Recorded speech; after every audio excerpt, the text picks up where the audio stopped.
এক চাচা আছে, ওই চাচার সঙ্গে আমি কিছু কথা বলবো আসলে চরের বিষয়ে। যে চরে এর আগে শুনছি যে অনেক মানুষকে সাপে কামড়েছে, রাসেল ভাইপার সাপ।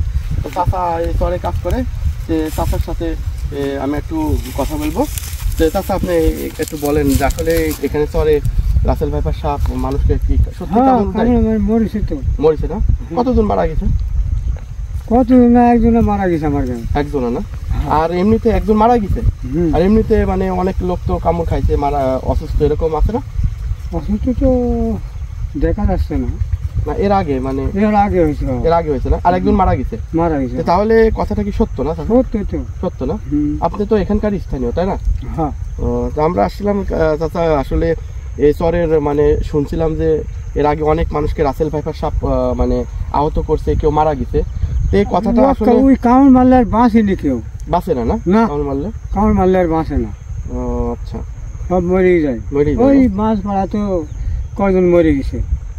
আচ্ছা চাচা, আসলে আমরা এটা আসলে এই কথাটা কি গুজব না সত্য, এই কথাটা জানার জন্য আসছিলাম। না, কথাটা সত্যি। আপনাকে অসংখ্য ধন্যবাদ চাচা, কিছু মনে করবেন না। মারা হয়েছে, মেলা মারা হয়েছে না? ওই মাথার দিকে হলো শিখন, আর পেটের দিক মোটা, আর নেজ হলো শিখন। এটার নাম কি রাসেল ভাইপার না?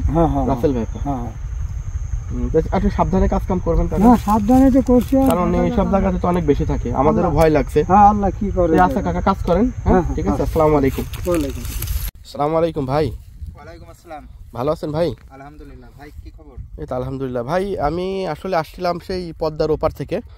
তো আমি আপনাকে কিছু কথা জিজ্ঞেস করতে চাই। বেশ কিছুদিন আগে আমি শুনলাম যে এই পাবনার চরে কিছু মানুষ আসলে সাপের কামড়ে আহত হয়েছে এবং এক দুইজন মারাও গেছে। এটা কি আসলে সত্য কথা ভাই? সত্য কথা বলতে কি ভাই, বছর দেড়েক আগে আমার নিজের আব্বাকে কামড় ছিল। সেই রাসেল ভাইপার নাকি ওই সাপ, আমি তো চিনি না। সাপ কামড় ছিল, ট্রিটমেন্টের জন্য আমার আব্বা বেঁচে গেছে। বর্ষাকালে যে আসলে ইন্ডিয়া থেকে যে পানিটা আসে, এই চরটা তো পুরা পানিতে ডুবে যায়, তাই না?